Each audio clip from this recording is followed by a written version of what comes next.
switchlets. This is a really odd angle, I understand, and I'm sorry. But we're gonna do some sewing today. This is actually a really neat craft to do that you can use as gifts for people if you'd like, or for yourself. We are going to make magical bags that are well, these ones specifically are for sleeping. So they're called dream pillows, and you can stick them into your pillowcase under your pillow and use the stuff that's in them, the herbs and the flowers and such that's in them, to assist in sleep. So this one here, my demo one, is chamomile and lavender to help with sleep and falling asleep and staying asleep and all of that. And what we're gonna do is we are going to make one together so that you can see how to do it. And we're gonna, fill it with stuff, really. So I'm gonna move the camera a little bit over here to what I'm doing here. So first of all, you want to have, since this is for Yule, you want to use colors that are indicative of Yule, so like golds and reds and greens, white, etc., etc. I'm kind of limited on the fabrics that I do have available to me at the moment because of the craziness that was sewing for COVID stuff, like masks and everything. So I don't really have any holiday prints or anything like that. So the first thing I'm gonna do is actually I'm gonna cut this down. This is about 6 inches by 7 inches, and I'd like to actually make that a smidge smaller. So I am going to make a triangle here, just like that. And I'm gonna cut around the edge here because I'm too lazy to actually measure it. And these are not my best shears, but that's okay. We work with what we have.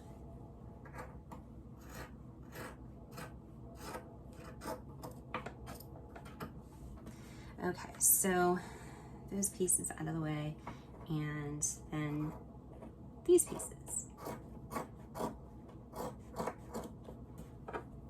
You can make these any size you want. They don't have to be square, they could be rectangle, they could be whatever, kind of whatever shape you want, but we're gonna start with roughly a square of fabric here. There we go. Now you want to make sure that you have right sides together. On the yellow piece, it doesn't quite matter as much because it's the same color on both sides, but this one is red on this side and not red on that side. So this is the right side of the fabric, this is the wrong side of the fabric. So you want the right sides facing each other. Now I'm using green thread just because, again, I'm lazy and I didn't want to look for an appropriate shade of thread, but that's fine because green is also a color of the season. So what we're gonna do is we are going to sew along 3 sides. I don't usually leave a lot of seam allowance. I'm seam allowance adverse, I guess. I don't know why. But we're gonna start here, and we're gonna sew down and then pivot and sew across and pivot and sew back up. So it's gonna get a little noisy.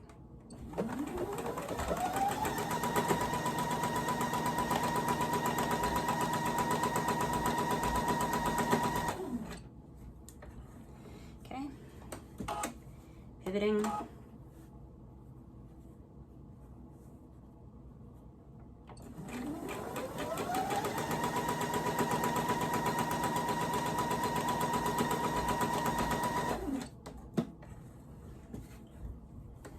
And last pivot.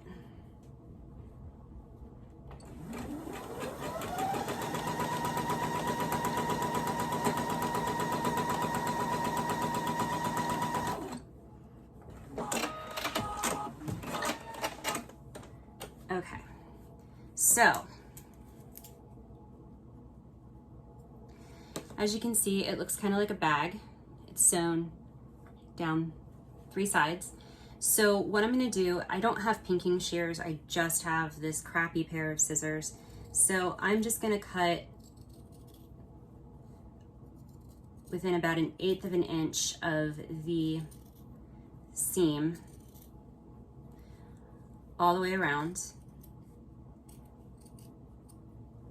And I like to clip the corners because that makes it lay flatter, I think.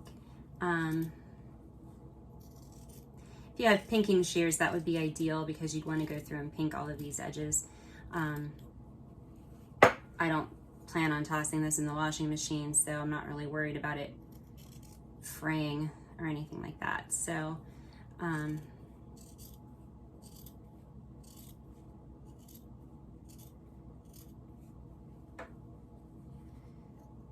there we go. All right, so then at this point, we can turn our bag right side out.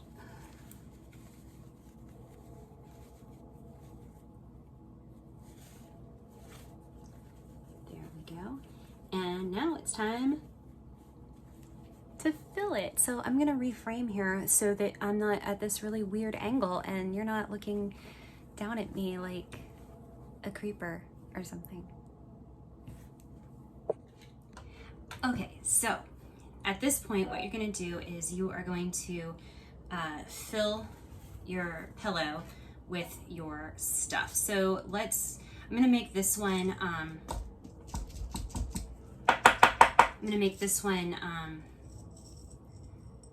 for inspired dreams. That's what the book calls it. So I have a handful here of cloves. Let's see how much this is. I'm working with a 1/2 tablespoon measurer here. So I'm gonna put all of these in. I was just trying to see how much it was. It's probably about 1.5 tablespoons or so. Yeah. It's about 1.5 tablespoons of cloves. And I have to fill my clove jar again.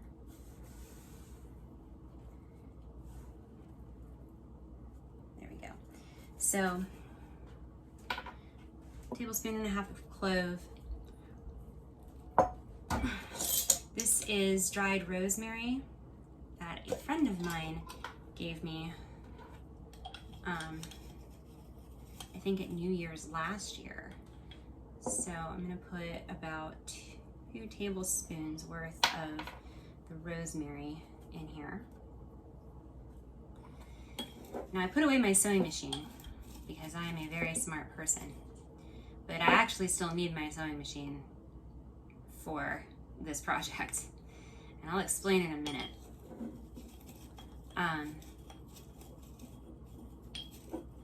Come here. Actually, that's probably enough rosemary. Okay. And then finally, I'm gonna put some mugwort in here as well. Now, if you remember back to Samhain, when we were making our divination potion, mugwort was the main ingredient for that particular tea. So I'm gonna just put some in here. However much that was is the amount that we were putting in, a little extra. There we go. It's too much. There we go. Too much mugwort. All right, so then what you would do is you would go back to your sewing machine, and I would recommend tucking the edges of your pillow down about 1/4 of an inch or so all the way around. Come on, work with me. There we go. And then you would sew as close as you can to the edge. You would sew that shut to seal in the contents.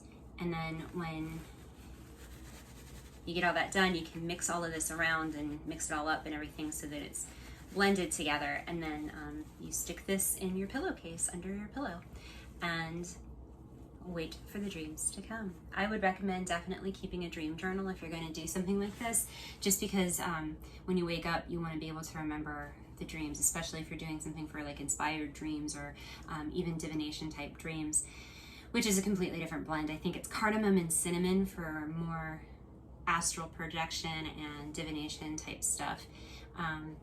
This blend, cardamom or mugwort, clove, and rosemary, is good for inspired dreams. And then you can use lavender and cedar or lavender and chamomile to help you go to sleep. So I hope you liked the video, and I hope you have fun making your magic bags and giving them as gifts this holiday season. Yule is coming up on the 21st. I will make sure to have a ritual for you, and that's pretty much it. So make sure you guys are subscribed to the channel. You ring the notification bell so you know when these videos come out. Go ahead, if you liked today's video, hit that thumbs up button. If you didn't, go ahead and hit the dislike button. Whatever. Just leave me a comment either way. Let me know what you think. If you have any questions, or if you have any suggestions for things that you would like to see in videos, that would be fantastic as well. Make sure to head over to my blog at www.kwos-food.com, and you can read all of the information about all of the different videos that I post. I always put more information on there than I do in the videos. But you can check out my blog, and while you're there, check out the store if you'd like. Don't know if these are going to be in it necessarily, but there's some other stuff in there that I've talked about and that we've made together that you can look at or purchase or make on your own, whatever you'd like to do. Also hit up my Patreon, patreon.com/KWOS, because I've got some videos over there that are just for patrons. So if you're not following me, maybe you should. Give it a consider, and we'll see you next time.